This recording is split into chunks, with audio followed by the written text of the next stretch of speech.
अस्सलाम वालेकुम। प्रोग्राम जुर्म अंजाम के साथ मैं हूं मुजाहिद शेख। आज के प्रोग्राम में हम आपको दिखाएंगे कि लाहौर में डाकू राज तो कायम है ही, लेकिन कुछ डाकू ऐसे भी हैं जो खवातीन की बालियां और सोने की अशिया इस तरह से खींचते हैं कि उन्हें जख्मी भी कर जाते हैं। 2 डाकू पुलिस ने गिरफ्तार किए हैं। किस तरह से ये वारदात करते हैं, इनका तरीका वारदात क्या है और इनका दिल इतना पत्थर दिल क्यों है, सब कुछ आपको दिखाएंगे आज के इस प्रोग्राम में।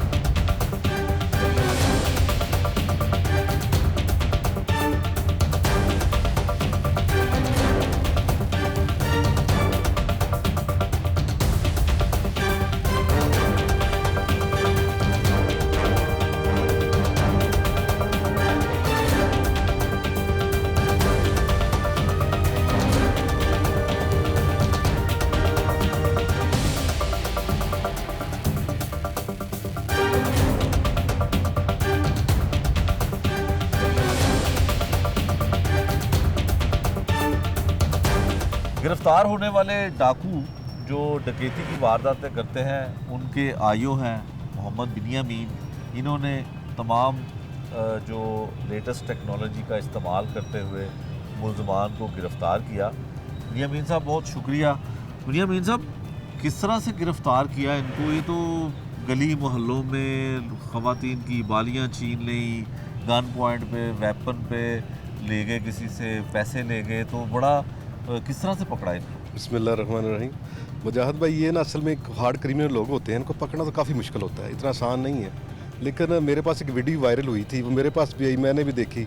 उसके अलावा मैंने अपने सारे सोर्सेज को वीडियो भिजवाई। मैंने कहा यार अल्लाह करिए बंदे पकड़े जाएँ, क्योंकि जो वारदात थी ना वो वहशना अंदाज से वारदात की गई थी। वारदातें लाहौर में हो ही रही होती भी हैं, लेकिन उस वारदात का स्टाइल कोई बड़ा मुनफरद था। हमारे लिए वो नया काम था कि यार इसने ऐसे जदीद तरीके से वारदात की है कि औरत के बेचारे के कान ही पाड़ के ले गया वो। फिर हमने उस पर दिन रात मेहनत की, बड़ा वर्क किया। अफसरान की तरफ से टारगेट भी था कि इसको अचीव करना है। फिर एक सोर्स मेरा था, 150-200 बंदे को मैंने वीडियो वायरल की, भेजी अपने मोबाइल से। फिर एक सोर्स मेरे ने कहा कि मैं इनको जानता हूँ, ये कौन बंदे हैं।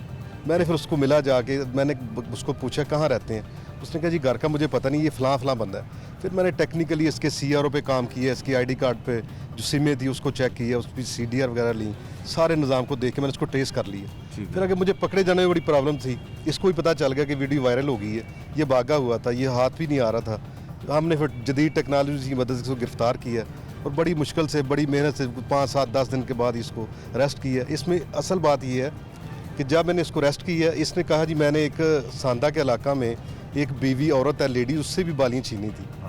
मैंने वो इसको निशानदी की। इसकी निशानदी करने के बाद मैंने उसको टेस्ट किया। उसको मैंने कॉल पे बताया कि मैं फ़लाँ पुलिस अफसर बोल रहा हूँ, मैंने ये बंदा आपका पकड़ लिया। वो ना रोने लग पड़ी, मुझे बड़ा तजस्सुस हुआ। मैंने कहा जी अब रो क्यों रही हैं? कहती जी पहले मुझे बताएं कि वो बालियाँ मिल गई हैं। मैंने कहा जी वो बात की बात है, देखते हैं, लेकिन पहले आप इसको आइडेंटिफाई जेल में जा करें, उसके बाद इंशाल्लाह अल्लाह ताला खैर करके बालियाँ आपकी मिल जाएंगी। लो जी मुजाहिद भाई, मैंने इसको जब जेल भेजा, वो औरत आइडेंटिफाई करके आ गई।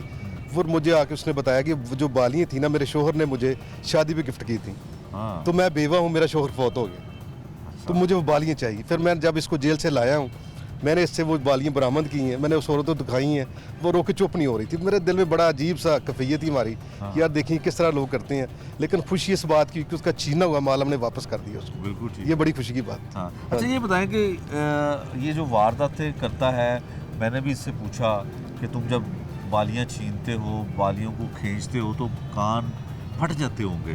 तो वो कहता है मैंने कभी मुड़ के नहीं देखा, कभी मुझे नहीं पता कि उस ब्लीडिंग हो रही है, खून निकल आया है, मैं छीनता हूँ, खींचता हूँ और भाग जाता हूँ। ये डेफिनेटली असल में प्रॉब्लम ये है कि ये हार्ड क्रिमिनल बंदे हैं, दोनों ही काफ़ी पुरानी वारदात करते हैं। इनके जज्बात कुछ लोगों से मुख्तलिफ होते हैं, चूँकि ये नशा भी करते हैं। कुछ नशे की हालत में बंदे को पता नहीं होता कि मैं क्या कर रहा हूँ। ये हकीकत है। मैं उस माई से भी मिला हूँ जिसकी इसने बालियाँ छीन के जिसके कान फाड़े हुए हैं, उससे मिला हूँ।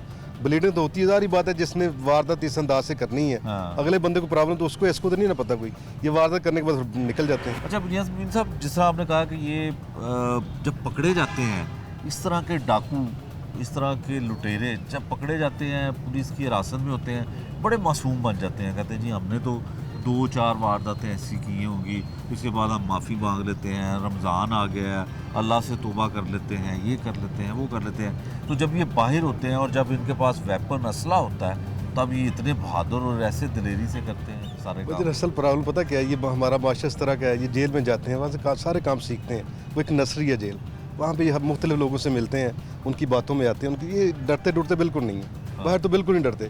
अल्लाह का करोड़ा करम है कि हमने इनसे वेपन भी रिकवर कर ली है।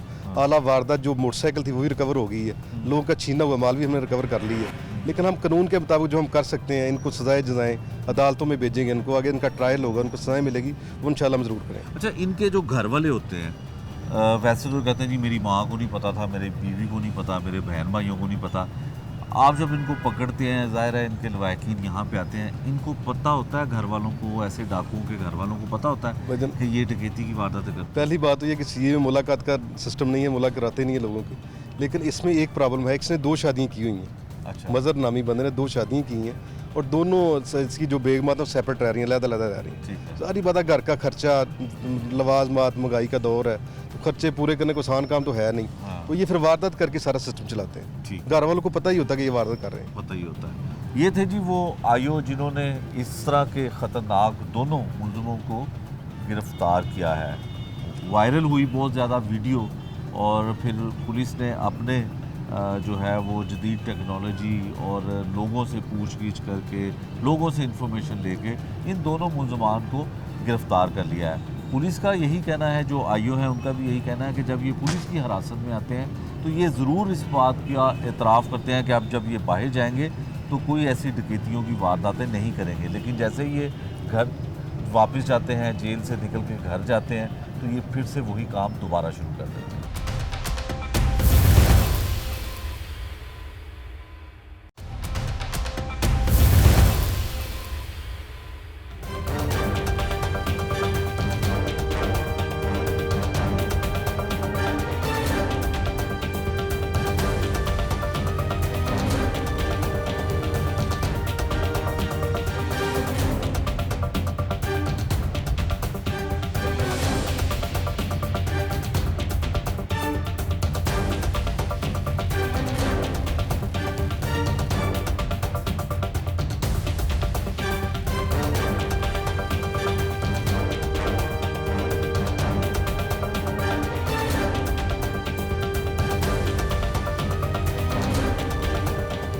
सीआईए पुलिस ने वो मुनफरिद अंदाज में डकैती करने वाले 2 डाकू जो हैं वो गिरफ़्तार किए हैं। इसमें एक डाकू इस तरह का है जो ख़वातीन के कानों की बालियां उतार कर नहीं, छीन कर, यानी कि कानों से छीन के जो है फ़रार होता था असले के ज़ोर पे। उसे गिरफ़्तार किया है। उसका साथी भी जो है वो भी गिरफ़्तार है। उससे पूछते हैं कि ये कितनी वारदातें डकैती की कर चुका है और किस तरह की मज़ीद वारदातों का ये इंकशाफ कर चुका है। हाँ भी, की ना है तेरा? मज़र हुसैन, मज़र किथे दा रहना है? गुलशन रावी गुलशन रावी जी। पहले तो किते होर रहना था, पहले बिलालगंज रहता था। बलालगंज। हुण गुलशन रावी चला गया? जी सर। पहले बलालगंज रहना सा। शादीशुदा है? हाँ जी। किन्ने बच्चे नहीं? 5 5। जी। ते की काम की करना था पहले? Auto rickshaw. रिक्शा चलाना था। हाँ जी। ते डकैतियां किन्नियां शुरू कीतियां करनियां? केटियाँ 6-7 साल हो गए। 6-7 साल हो गए। हाँ जी। किस तरह डकैतियां किवें करनियां शुरू कीतियां? की वजह बनी? डाकू बनने की वजह की बनी? मैं पहले रिक्शा चलाता था, रिक्शा मेरा चोरी हो गया था, अच्छा, रज़ाकार पुलिस में भर्ती हो गया। अच्छा, रज़ाकार पुलिस में भर्ती हो गए? हाँ जी। अच्छा, वहाँ जिसने भर्ती कराया था उसने ये बोला था कि इसकी तनख्वाह होती, लेकिन जब मैं भर्ती हुआ तनख्वाह कोई नहीं थी, वो अच्छा। दिहाड़ियाँ वगैरह ही लगाते थे, वहाँ से आदत बढ़ गई। अच्छा। फिर फिर दिहाड़ियाँ कहाँ से लगाते थे? ड्यूटी करते थे, ड्यूटी के बाद किसी को गाड़ी वाले को रोक के उससे पैसे वगैरह छीन लेते थे। अच्छा, तो साथ कौन होता था? वर्दी में छीनते थे? नई वर्दी ऊपर जैकेट पहन लेते थे, वो कवर हो जाती थी। अच्छा, कवर हो जाती थी। अच्छा, तो फिर डकैती कैसे करनी शुरू की? बस ऐसे ही देखते देखते वो आदत बढ़ गई। अच्छा, गाड़ी आदत बन वा- गई, गाड़ी वाले मज़ा को- आना शुरू हो गया, पैसे मिलने शुरू हो गए हैं? जी, वो गाड़ी वाले को रोक लिया, गन पॉइंट पे गन दिखा के उससे पैसे छीन लिए। अच्छा, अकेले करते थे? नहीं, पहले लड़का होता था, वो छोड़ गया। वो नेक हो गया, जी, तो तूने क्यों नहीं छोड़ा? मैंने भी छोड़ा है, काफ़ी देर छोड़ ही रखा है, लेकिन फिर हालात की वजह से जो ऐसा माहौल हो हालात गया। होया। सिर्फ तेरे ही हालात गलत होए ने, बाकी दुनिया के हालात नहीं खराब होए हुए हैं, हैं? हुए हैं सर। हुए हैं ना। अच्छा ये बताओ कि पहली जब डकैती की वारदात की तो किस तरह से की थी? वो भी खातून की बालियां किसी की छीनी थी या नहीं, कुछ और पहले किया था? गाड़ी वालों से पैसे लेते थे। गाड़ी वाला कैसे लेते थे? उधार पैसे लेने होंदे सन जेडे गाड़ी वालों नहीं से नहीं, लेते थे? गन दिखा के। गंद खा के ना डकैती करते थे ना? जी। अच्छा कितने की डकैती की है आज तक बड़ी से बड़ी? गाड़ी वालों से 5,000, 10,000, 12,000, 15,000, इससे ज़्यादा निकलते नहीं। ATM कार्ड वगैरह होते थे पास उनके। अच्छा एटीएम पास होते थे तो पकड़े कितनी दफ़ा गए हो? 3-4 दफ़ा पकड़ा गया। 3-4 दफ़ा पकड़े गए? मार शार भी पड़ती होगी जी सर। तो फिर भी बाज नहीं आते? क्या करें, मजबूरी है, सारा हालात ही ऐसे हैं। हालात ही ऐसे हैं। जब औरतों की कितनी आज तक वो बालियां जो हैं वो कानों की खींची हैं तुमने? तो पहले हम पैसे लेते रहे हैं, अभी जो ये लास्ट टाइम जो हमने 3-4 दफ़ा जो है ये बालियाँ खींची हैं, अच्छा कानों से नोची तुम्हें है। वो एक वीडियो मैंने देखी है तुम्हारी, उसमें एक औरत है एजट है तुम्हारी माँ की उम्र की होगी, जी। उसकी तुमने बालियां खींची हैं दोनों हाथों से, इस तरह से जल्लाद बन के तुमने तोड़ी हैं। तो तुम्हें पता नहीं चला कि वो खातून का कान कट गया होगा, फट गया होगा, ब्लड निकला होगा? कुछ शर्म नहीं आई तुम्हें? बस सर गलती हो गई है। और जब बताओ ना, गलती तो हो गई, तुम्हें ब्लड निकला था, तुम्हें कोई दिल नहीं तुम्हारा ऐसे हुआ कि मैंने यार? पलट के नहीं देखा सर। देखा ही नहीं? वो तुम्हारी माँ की उम्र की थी? जी। तुम्हारी माँ जिंदा है? जी। तुम्हें शर्म आई उस वक्त कि तुम्हारी माँ के साथ अगर कोई ऐसे करे तो? फिर नहीं, उस टाइम तो नहीं आई थी। उस टाइम नहीं आई थी? अच्छा कितनी वारदातें इस तरह की हैं कानों से बालियां छीनने वाली? 3 से 4। 3 से 4? जी। तो किसी ने ऐसे नहीं हुआ कि किसी ने कितना ज़ोर लगाना पड़ता है, कैसे खींचते हो? क्या ज़रा बताओ ना करके कि कैसे पता कैसे चलता है तुम्हें कि ये कान इधर से पकड़ूंगा तो बालियां भी उतर जाएंगी और तुम्हारा काम भी हो जाएगा? वो पुराने मॉडल की जो होती हैं सर, वो बड़ी गोल होती है, उनका सीधा लाक होता है, वो आसानी से उतर जाती हैं। अच्छा कान नहीं कटता? नहीं। नहीं वो वीडियो में तो तुम ऐसे खींच रहे हो हैं? वो बाजी बट्टा मारा वो जल्दबाजी में सर। जल्दबाजी में? जल्दी किस बात की थी? यही के लेके निकल जाए हम। अच्छा निकल जाए। तो टोटल तुमने आज तक 14-15 वारदातें की हैं। जी सर। तो कहाँ लेके जाते थे ये सोना और ये जो बालियां थी, कहाँ बेचते थे, किसको बेचते पैसे वगैरह जो यूज़ कर लेते थे, सोना जो है वो गोल्ड मेकर को दिया सुनहरे को। थे? अच्छा उसको पता था कि तुम डकैती की वारदात कर? नहीं, उससे नहीं पता, तो उसको हमने अपनी ID कार्ड की कॉपी दी थी। आईडी कार्ड की कापी? तो आज तक कितना सोना बेचा उसको? 3-4 दफ़ा दिए। 3-4 दफ़ा? पहले तुम्हारा पार्टनर कोई और था? नहीं, ये 3-4 दफ़ा गोल्ड की बालियाँ ली हैं। उससे पहले जो पैसे लेते नहीं थे नहीं, तुम्हारे साथ जो डकैती की वारदातें करता वो था पहले और था। पहले और था? जी। उसने कितनी वारदातें की थी? उस टाइम भी हम लोग तकरीबन 10-15 की थी। 10-15 की थी? तो 10-15 के बाद वो छोड़ गया काम, जी। फिर ये आ गया तुम्हारे साथ। जी। इसने कितनी वारदातें की हैं? फिर 15-20 की हैं हमने। दोनों ने। इसकी ड्यूटी क्या है? ये ड्राइवरी, मोटरसाइकिल चला। ड्राइवरी? जी। अच्छा तुम उतरते हो मोटरसाइकिल से? जी, असला तुम्हारे पास भी होता है, इसके पास भी होता है? नहीं, मेरे पास होता है। तुम्हारे पास होता है? जी। तो असला कहाँ से लिया हुआ, गन कहाँ से ली है? तो जब रजाकार थे उस टाइम का लिया था। उस टाइम को चलती है कि हमें लोगों को डराते हो बस? नहीं, ठीक है, चलती है। चलती है? जी। उसी से कत्ल किया था तुमने? नहीं सर। कत्ल किया हुआ ना, 302 की FIR भी है तुम्हारे? हाँ जी सर। कत्ल किससे किया था फिर? वो वेपन जमा करवा दिया। वेपन जमा करा दिया था? किसको मारा था? पठान था। पठान को क्यों मारा था? क्यों बताओ मारा ना। हैं? पठान को? हाँ क्यों मारा था पठान को? तो उससे पैसे लिए थे उसके घर वालों से। उसके घर वालों से? जी। कितने पैसे लिए थे? 2 लाख रुपया लिया था। किस लिए? उसकी बेगम ने मरवाया था उसको, उसने अपनी बेटियां सेल कर दी थी। अच्छा उसकी बीवी ने मरवाया था? उसकी बीवी और उसके दामाद ने। उसके दामाद ने? तो तुम्हें पैसे दिए थे उसने? जी सर। कितने? 2 लाख। 2 लाख रुपए तुमने पठान जो था उसको कत्ल कर दिया? नहीं, जख्मी करने के दिए तो उसकी टांग का निशाना लिया तो वो बैठ गया, उसके सीने पे लग गया। उसके सीने, मतलब तुमने मारा तो था ना? जी सर। अच्छा फिर 2 लाख रुपया लिया था? जी। फिर उसके बाद क्या हुआ? उसके बाद जेल में रहा हूँ। अच्छा तो कैसे फिर होता रहा? कैसे सुलह फिर हो गई थी? जी, सुलह हो गई थी। किसने करवाई थी सुलह? वो उसके बेटे ने। उसके बेटे ने? डराया था उसको? जी। क्या कहा था उसको? नहीं, वो वालदा भी अंदर ही थी, हमारी मुकदमेवार थी। अच्छा दिमाग उसका बहनोई भी। अच्छा। तो आहिस्ता आहिस्ता जो है फिर वो बड़ों ने बीच में पड़ के जो है सुलह करा दी थी। सुलह करा दिया। अच्छा, अब ये जो तुम्हारे साथ पार्टनर है इसको फिर ये ड्राइवरी करता है तो इसको कितने पैसे देते हो डकैती के? मैं जो भी आता है वो आधा आधा हो देते हैं, कभी मैं ज़्यादा भी रख लेता हूँ। ज़्यादा, अक्सर ज़्यादा रख लेते हो या कम? अक्सर रखते हो ज़्यादा या कभी कभी कम रखते हो? मैं अक्सर रख लेता हूँ। अक्सर रख लेते हो। जी तो ये नशा भी करते हो? जी, कौन सा नशा करते हो? नशा जो भी मिल जाए, मसलन कौन सा मिल जाए? चरस, अफीम, पाउडर। अच्छा, तो जब ये वारदात करते हो नशे में होते हो? No sir. होश में क्या करते हो? जी जब पैसे आ जाते हैं फिर? बाद में। अच्छा, तो तुम्हारे हालात ख़राब हैं, तुम्हारी अपना जो है वो माली हालत ठीक नहीं है, तो फिर नशा भी करते हो या अयाशी के लिए तुम डकैतियाँ करते हो ना?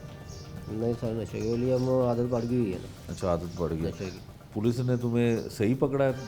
डाकू हो बताओ, जी सर। कातिल भी हो? जी सर। डाकू हो, ऊँची बोलो ना। जी सर। सीआईए वालों ने गलत तो नहीं पकड़ा? No sir. डाकू हो, लोगों को लूटते हो, जी सर। सज़ा मिलनी चाहिए तुम्हें। सज़ा भी मिलनी चाहिए, लेकिन माफ़ी मिल जाए तो। माफ़ी तो आगे भी तुम्हें मिलनी चाहिए ना, इतनी दफ़ा अंदर रहे हो तुम, तुम्हें किस चीज़ की माफ़ी मिलनी चाहिए? ये कोई एक दफ़ा हो तो फिर है ना, कितनी वारदातें अब तक कर चुके हो? 15-20 काट चुके हैं। हाँ, तो फिर तुम्हें माफ़ी मिलनी चाहिए, तुम्हें तो सज़ा कोई और मिलनी चाहिए कि तुम दोबारा ये कर ही ना सको। चले सर, जो किस्मत में है मिल जाएगी। किस्मत में क्या? मालिक किस्मत से में? माफ़ी मांगते हैं कि वो माफ़ कर दे। अच्छा, नहीं, जिनको तुमने मारा भी है, जिनके तुमने पैसे भी लूटे हैं, वो तुम्हें कैसे माफ़ कर देंगे? बहरहाल सर, हम तो अल्लाह से माफ़ी मांगते हैं। अल्लाह से माफ़ी मांगते हो?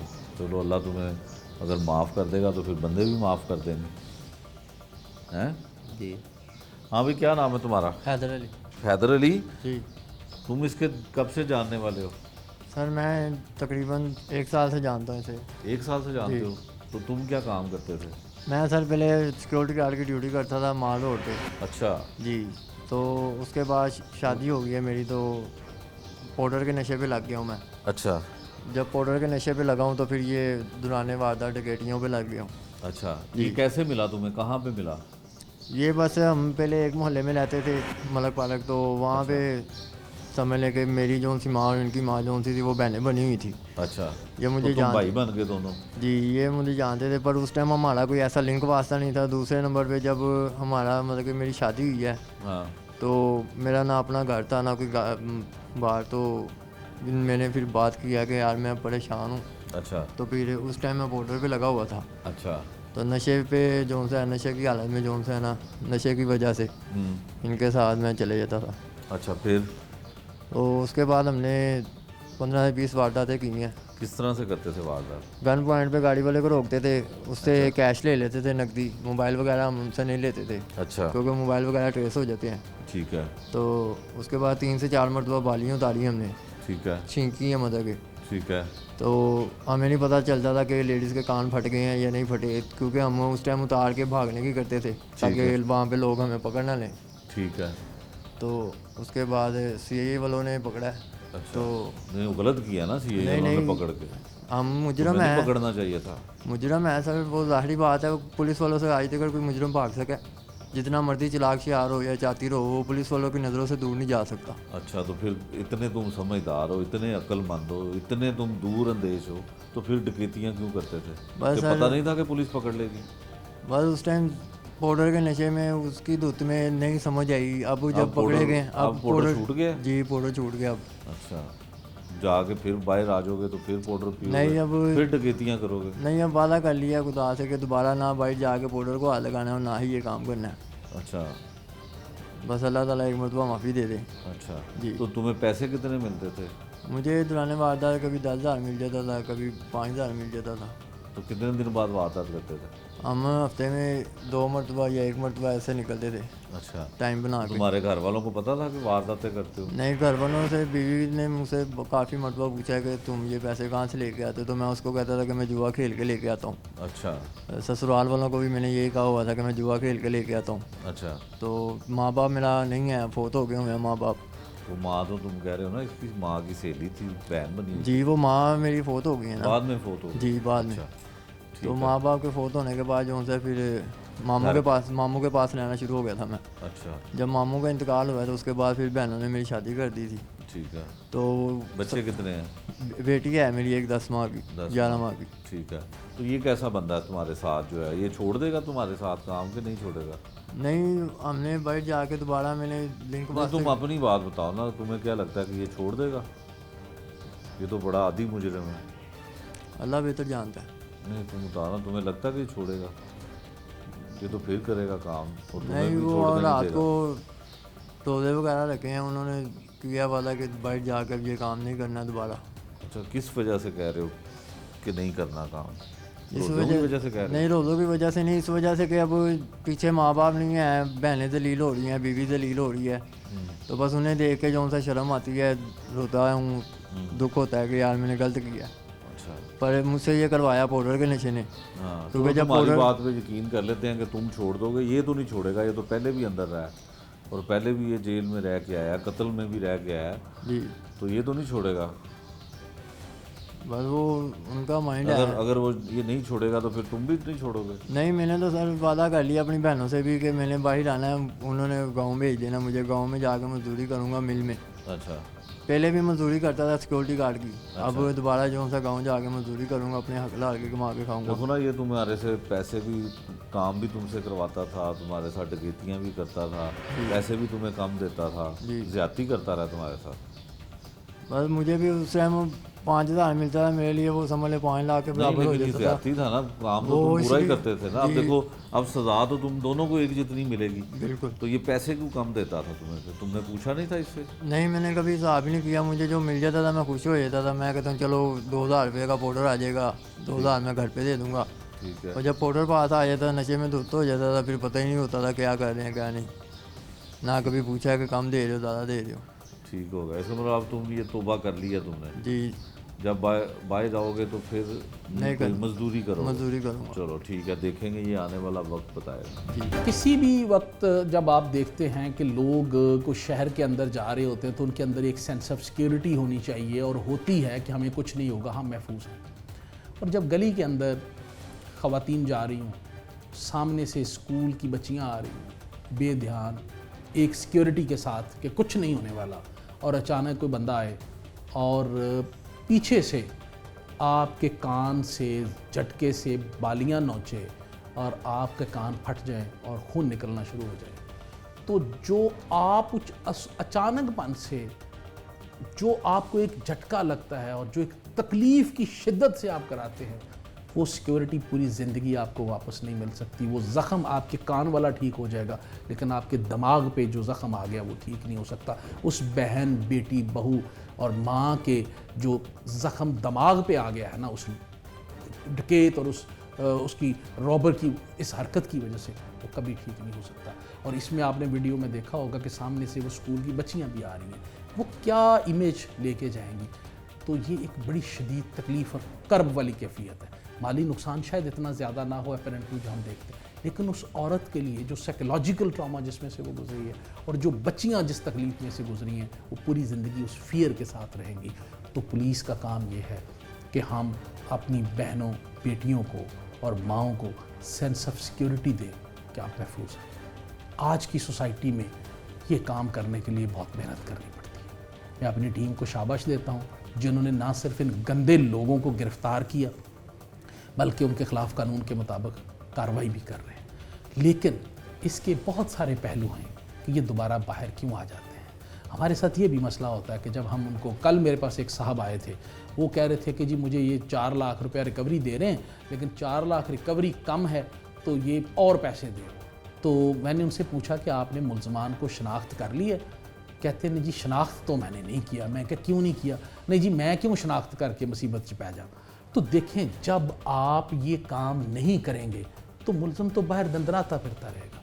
तो मेरी आपसे दरख्वास्त है कि हम आपकी जान माल के तहफ़्फ़ुज़ के लिए कोशिश कर रहे हैं। हम जितने भी गंदे लोग हैं, जो डाकू हैं, जो लोगों को वारदातों में मार रहे हैं, जो इस तरह लोगों का अमन और सुकून तबाह और बर्बाद कर रहे हैं, हम कानून के मुताबिक उनको कानून के शिकंजे में लाने की कोशिश कर रहे हैं। आप भी हमारा साथ दीजिए ताकि हम लाहौर को बिलखसूस और पाकिस्तान को बिलअमूम जराइम से पाक कर सकें।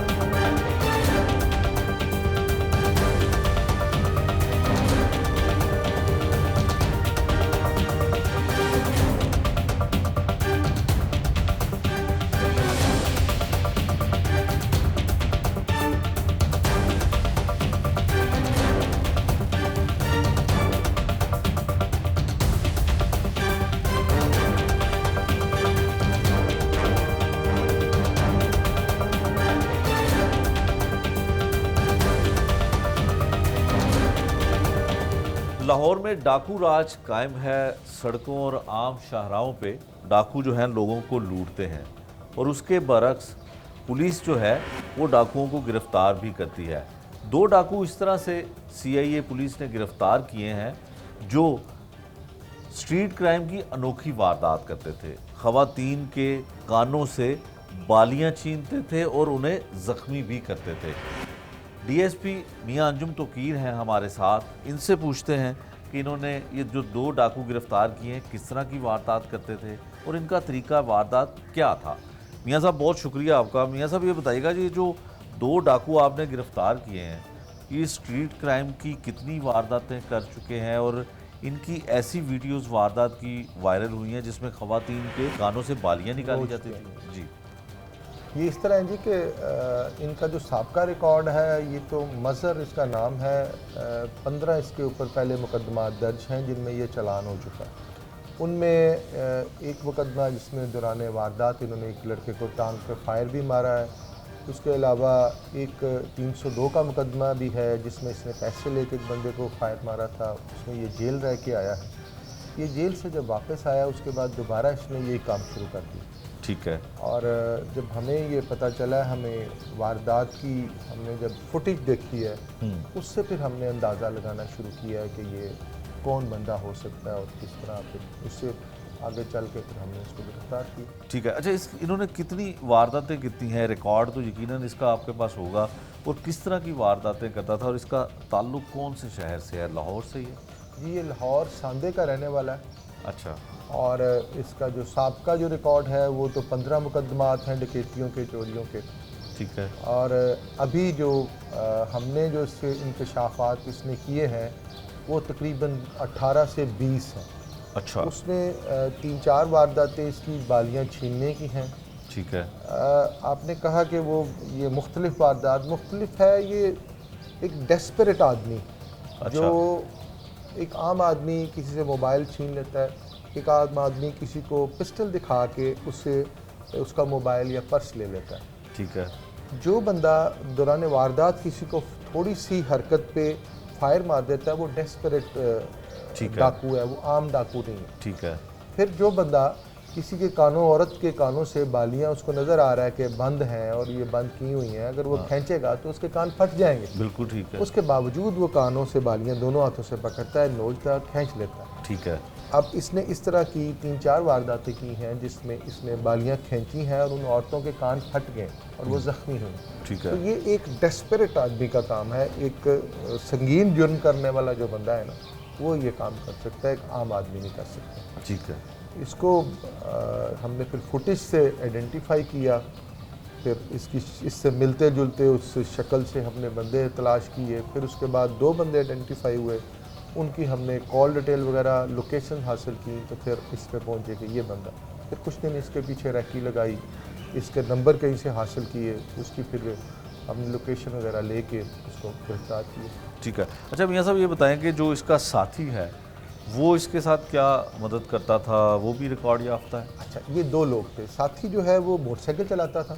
ठीक है। ठीक है ना, वो मोटरसाइकिल पे बैठा रहता, पिस्टल वो भी रखता था अपने पास। ठीक है। लेकिन जो मेन एक्शन है ना वो ये मजर ही करता था। ठीक है। तो उतर वो के जाना। उसका भी रिकॉर्ड है और ये इसके उसका साथ साहब का वो भी साहब का रिकॉर्ड याफ्ता है। ठीक है। अच्छा, अब आपने इनको गिरफ्तार किया है, जिन लोगों से ये ख़वातीन से जो बालियाँ या गोल्ड की चीज़ें लेकर जाते थे, ये कहीं ना कहीं बेचते होंगे, कहीं ना कहीं बिकती होंगी, तो इन्वेस्टिगेशन अब तक कहाँ तक पहुँची है? कोई मज़ीद लोग भी इसमें शामिल हो सकते हैं जहाँ पे जो चोरी का या डकैती का सामान लेते होंगे? जी, इसमें हम इस तरह भी करते हैं कि जिसको इसने सामान चोरी या डकैती का बेचा होता है, अगर तो उसके इल्म में है ठीक है। कि ये सामान जो है ये डकैती का है, और फिर डकैती का सामान खरीदना और आम सामान खरीदना उसमें फ़र्क है। बिल्कुल ठीक है। बालियों की कीमत अगर 2 लाख रुपए है तो जो बंदा 70,000 में 2 लाख की बालियां या लाख रुपए में खरीद रहा है तो अल्टीमेटली उसको पता है कि ये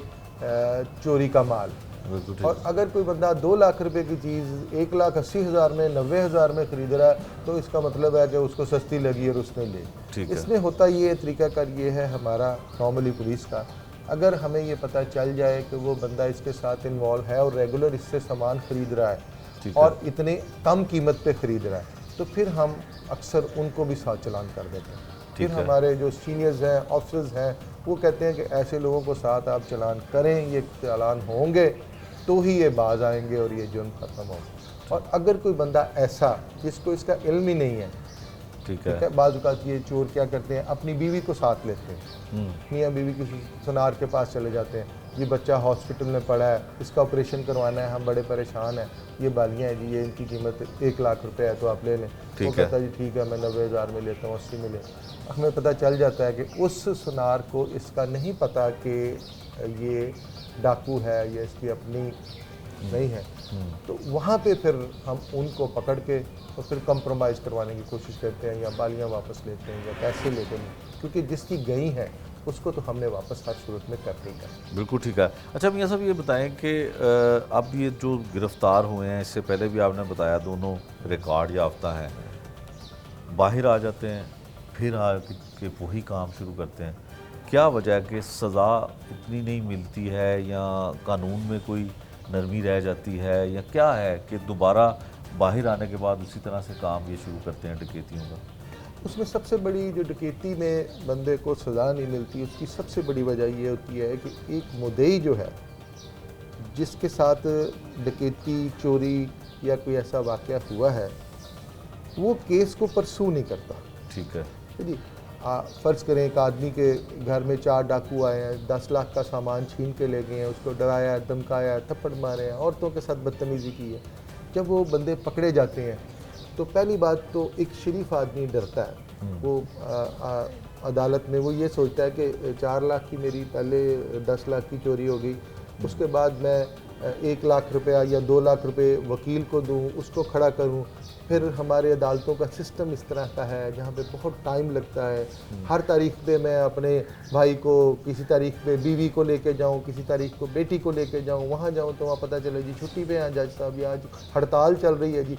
वो जो अदालती लंबा सिस्टम है और वो जो सिलसिला है पैसे खर्च करने का और इतनी टेंशन लेने का, तो इस वजह से लोग जो हैं वो उसको अपने केसेस को मुद्दई परसू नहीं करते। अगर मुद्दई परसू ना करे तो हम पुलिस वाले केस मुकम्मल करके अदालत तक तो भिजवा सकते हैं, लेकिन हमारा सज़ा दिलवाने में हमारा जो हिस्सा है वो ये है कि हम तफ्तीश बेहतर तरीके से करें, हम ज़्यादा से ज़्यादा सबूत इकट्ठे करें, हम वकूए को, मुलज़िम को कनेक्ट करें, उसकी एक प्रॉपर चेन बनाएं, हम उसकी एविडेंस प्रॉपर जहाँ पे जमा करवानी है वहाँ पे जमा करवाएं, और जहाँ पे अटैच करनी है अटैच करें, और एक अच्छे खूबसूरत तरीके से उसको कोर्ट में पेश करें, केस अच्छे तरीके से मुकम्मल करके। आगे सज़ा कोर्ट ने देनी होती है, मुद्दई ने उसको परसू करना होता है, ये सारी चीज़ें। अच्छा मियाँ साहब, इसका मतलब है कि जो लोग जिनका नुकसान ये करते हैं, जिनके साथ ये डकैती की वारदातें करते हैं, उनकी ही अदम दिलचस्पी और दीगर मसाइल की या वसाइल की कमी की वजह से वो इनको वो सज़ा नहीं दिलवा सकते या दिलवाई जाती जिसके ये हकदार होते हैं। तो इसका मतलब ये है कि अगर इसी तरह से सिस्टम और निज़ाम चलता रहे तो फिर तो हर बंदा, उसके लिए आसानी होगी कि वो अंदर गया, कुछ अरसे के लिए जेल में गया और बाहर आया, और सबसे आसान काम है कि गन पॉइंट पे किसी को रोका और लूट लिया। लेकिन ख़राबी किसी एक जगह पे नहीं है। मैं अगर कहूँ कि जी वो मुद्दई खड़ा नहीं होता तो इसलिए डाकू ज़्यादा हो रहे हैं, या डकैतियाँ नहीं छोड़ रहे डाकू एक दफ़ा, मैं अगर ये कहूँ कि अदालत जो है वो उसको सज़ा नहीं देती, इस तरह नहीं है। पूरे का पूरा सिस्टम जो है ना वो उसको बेहतरी की ज़रूरत है। मेरे से शुरू होके, मेरे तफ्तीशी से शुरू हो, बिल्कुल ऐसे ठीक है ही। जी। सबसे पहले मेरे तफ्तीशी को मुझे अच्छी तफ्तीश करनी चाहिए, डाकू पकड़ने चाहिए, फिर मुद्दई को भाग दौड़ करनी चाहिए, फिर अदालतों को उसमें देखना चाहिए कि अगर ये एक ऐसा आदमी है जिसकी वजह से आम आदमी की ज़िंदगी में परेशानियां और खलल और पैदा कर रहा है, इसने बाहर जाके भी कोई अच्छा काम नहीं करना, इसने लोगों के लिए परेशानियां ही पैदा करनी है, इसको इसकी बेल ना ली जाए, इसको सज़ा ज़्यादा दी जाए। मतलब ये पूरा एक सिस्टम है जिसको ठीक करने की ज़रूरत है। अच्छा मियां साहब, इनसे रिकवर क्या कुछ हुआ है, कितनी की रकम जी, है? इनसे कोई 2 लाख रुपया है और 2 बालियों के जोड़ियां हैं और अभी रिमांड चल रहा है। चल रहा है। और असला भी बरामद कर जी, इनका पिस्टल जो जिस मोटर बाइक उस मूवी में आपने देखी होगी, हाँ। जिस मोटर बाइक पे ये जा रहे थे, उस मोटर बाइक को रिकवर किया है। दोनों बंदे पकड़े गए हैं, असला पकड़ा गया, रिकवरी कोई 50% 60% हो गई है। अभी रिमांड चल रहा है, अभी मजीद रिकवरी होगी। ये था आज का जुर्म अंजाम, जिसमें हमने आपको दिखाया कि डाकू किस तरह से आम सड़कों और शाहराहों में डकैती की वारदातें कर रहे हैं, किस तरह से खवातीन से डकैती की वारदातें होती हैं और उनको जख्मी भी किया जाता है। ये सब कुछ हमने आपको दिखाया आज के इस प्रोग्राम में। पुलिस की जानिब से दावा तो किया जाता है कि स्ट्रीट क्राइम पर काफ़ी हद तक काबू पा लिया गया है, लेकिन डाकू लूट रहे हैं और शहरी लूट रहे हैं, कोई उनका पुरसाने हाल नहीं। नए प्रोग्राम तक के लिए मुझे दीजिए इजाज़त। अल्लाह निगहबान।